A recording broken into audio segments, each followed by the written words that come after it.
Hey, what's up, everybody? Been a minute here.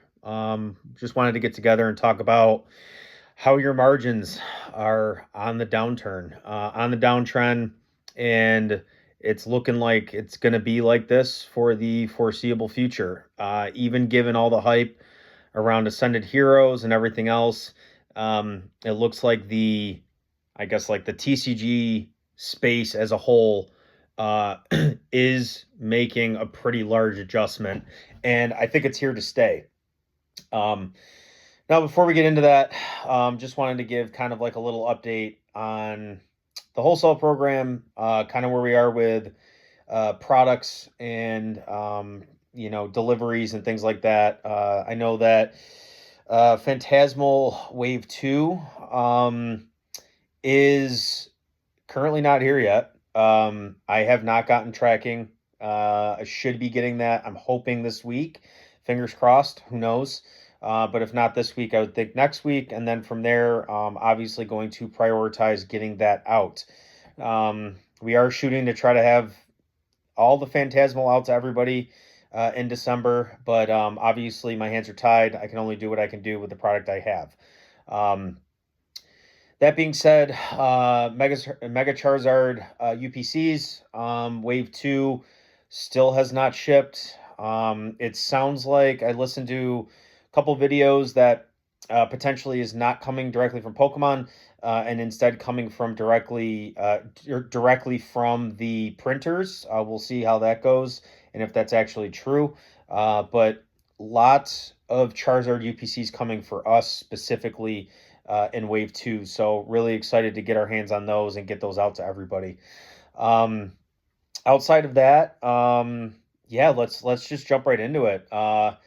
You know, in general, across the board, obviously things have continued to take a downturn, especially products that have been continuously pushed out, ancillary products, things that are, easily attainable not only through Pokemon Center, but also like big box, right? So like your booster bundles, your ETBs, your 3-pack blisters, stuff like that, right? Less your booster boxes because I think booster boxes in general have held up really, really strong. So if you have distribution access and you're able to get your hands on booster boxes, you know, it's hard for me to think that they're going to reprint to the ground booster boxes, but we've already heard some news. Whether or not it's real or not is yet to be seen, right? But we are hearing some rumors of some large quarter one 2026 reprints of booster boxes. So we'll see how that goes. In general, large booster box reprints tend to kind of reset things, and maybe not reset is the right word, but kind of prolong prices for booster boxes for about 3 to 6 months, depending on the size and depending on the strength of the set. The last time we had something like that was Silver Tempest Lost Origin. We had about a 6 month price correction, meaning that if we were at 160, the price went down for about 3 months and then corrected on an upward trend for another 3 months until we eventually arrived back to where we were prior to that drop. So if we see something similar at that time, demand was a lot different. This time, who knows? It's hard to predict anything because, as we know, conditions, current state of the market changes over time, and it'll be interesting to see, to say the least. And all we can do is compare with caveats and make assumptions based on the information we do have. So, that being said, I think booster boxes are going to continue to be the blue chip, are going to continue to be a solid hold, especially if you can get them at distribution price. Even if you can get them at, the 160 to 170, I think you're very safe.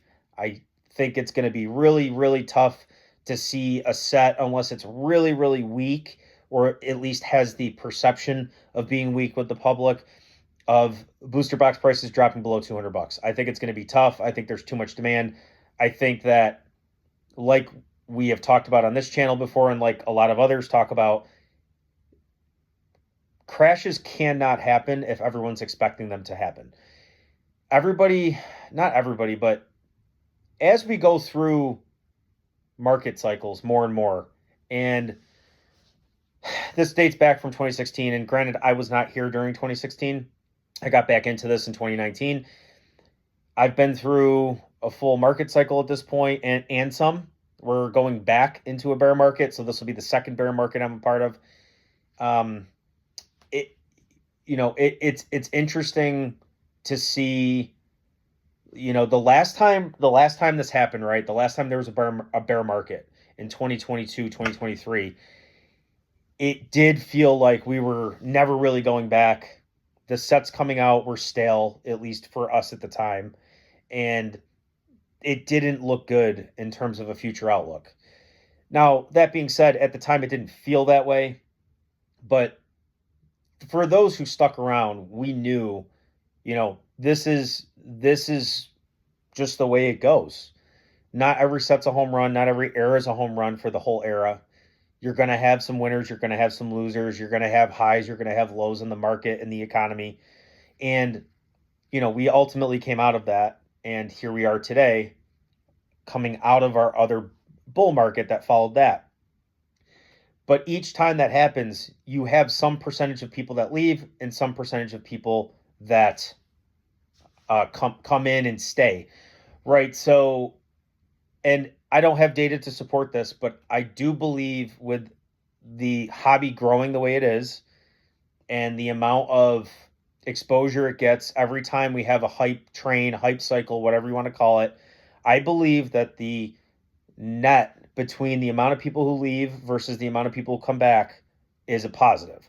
And if you have more and more people who are here for more of a long-term outlook, and that could be anywhere from 2 to 5 years, because that seems to be long-term in most people's minds, at least as far as it goes, as far as like holding product goes, that seems to be long-term for most people. But there are more and more people coming back into this space or coming into the space that are looking at this stuff and they're saying, oh, if I follow these steps, if I do the things that all these people before me did that made them successful, I'm going to be successful too. So eventually something's going to have to change. That's a different discussion for a different day. But right now, it almost feels like there's an artificial floor because a lot of people feel like they're gonna FOMO on missing the bottom. And I'm just right now talking about booster boxes, right? I don't see the same thing for ancillary products, for even some, I mean, bottom of the barrel loose packs, right? I'm just talking about booster boxes, and it's going to be interesting to see, going forward, once we get all this new supply that's being talked about, whether or not that actually comes to fruition, we will see. But I guess my question's going to be for myself and for you guys is, when do we think the next true opportunity is going to present itself? And right now could be the answer, right? We don't know. Like right now could be the best time to buy. You just don't know. Personally, I don't think that's the case. Personally, I think we have more red, more decline, and more of the hard times ahead of us. And I think that a lot of people for the last year, going back as far as Surging Sparks, right, which is effectively a full year, like over a full year, because Prismatic released in January of 2025. You have a lot of people who never saw anything but up, which is mind-boggling to me. And on the other side of the coin, you also now have a huge subset of people who have entered this hobby who now have in their mind, a floor price in their heads, which for me, it was always like 85 to 90 bucks for booster boxes was like the floor, right? That was just kind of the lowest you were going to find it, especially being a smaller player for me at the time. I didn't have a crazy amount of capital to deploy to get crazy deals like your Rudy from Alpha Investments and some other bigger players that don't have a presence online, but they're there and they move a lot of product. And the new floor, we haven't seen what it is, but we will figure out what it is, because we are coming to a point where it's going to be tested. So, I'm not saying everything's going to crash and it's going to go to zero and it's going to go down to, $110 for a booster box, but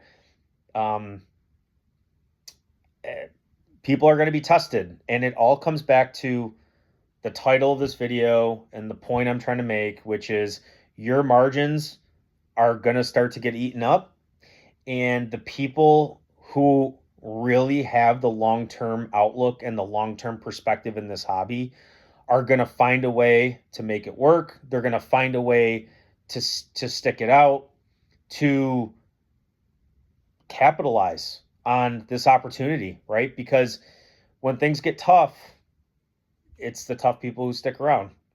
And, it's not going to feel good. It's not going to feel good picking up, 10 cases of Magic the Gathering play cases, or, 5 cases of Dragon Shield sleeves, or, top loaders, or trainer toolkits, or battle decks, right? That stuff's not going to feel good.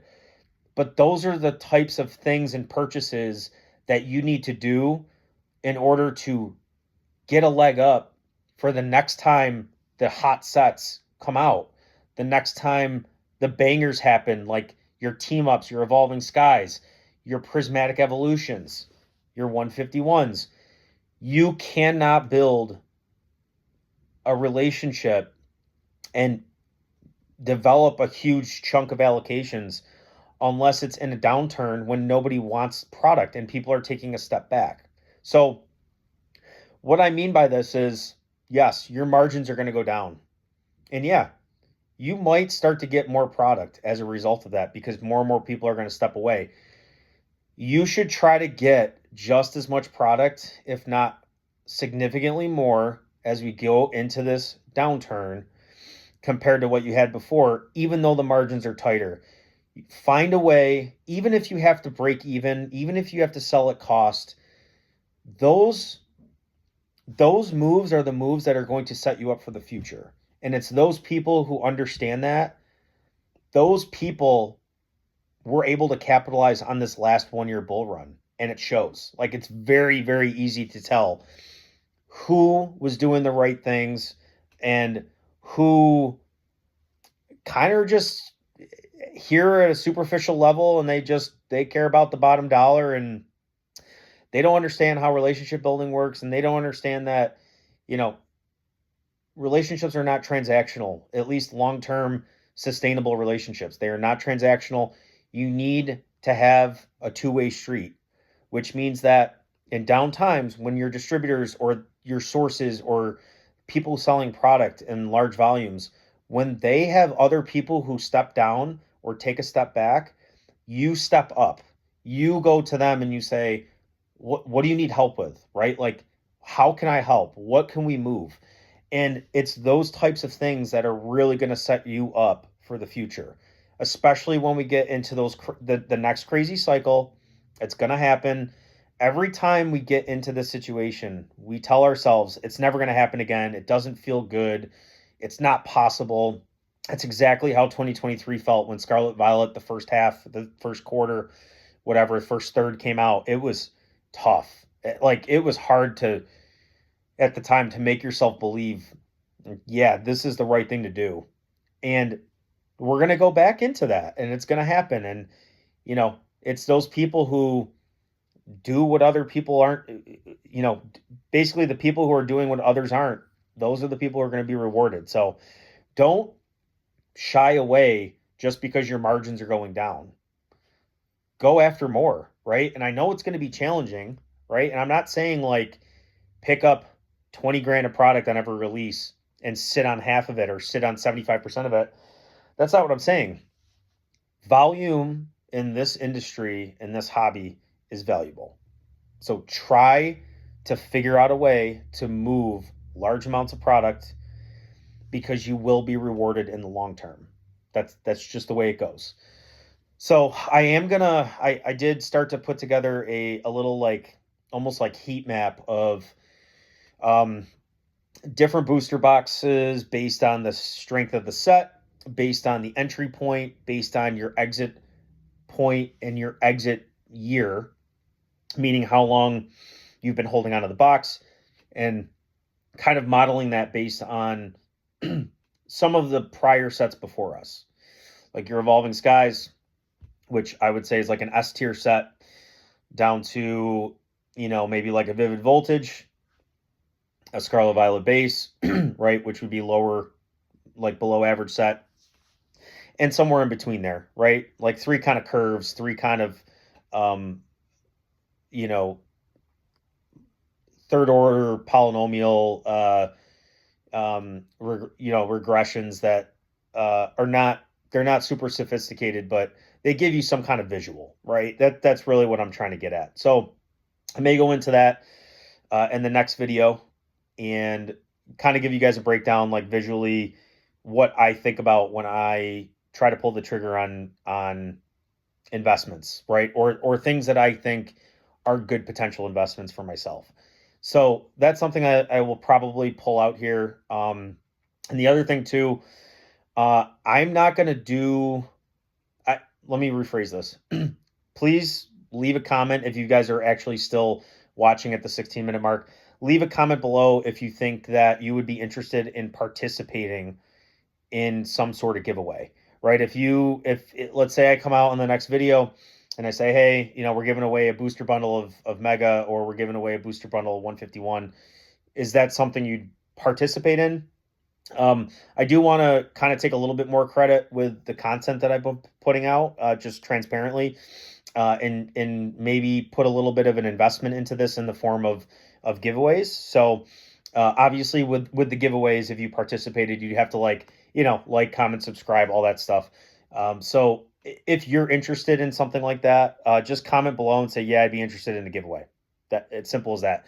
And if we get enough interest in that, next video, I'll do that. So if we can get at least like 10 people who comment or something like that, we'll run a giveaway next video, and we'll do that every time I do a video. So that's all I got for today. Again, guys, don't get scared just because your margins are going down. You should feel like this is an opportunity for you. We are approaching the time where future wealth transfer is going to take place. And it's going to suck in the short term. It's not going to feel good. You're going to be on edge, but I please do not take my advice as you need to go over leverage yourself and put yourself in a financial situation that if you or your family or whoever, couldn't pay those bills back, you're going to be in a tough situation. Like, don't over leverage yourself and extend yourself. Really be smart, right? This isn't financial advice. This is more or less what I'm doing, and I'm trying to communicate that with you guys, because I feel like what I've done, while it's not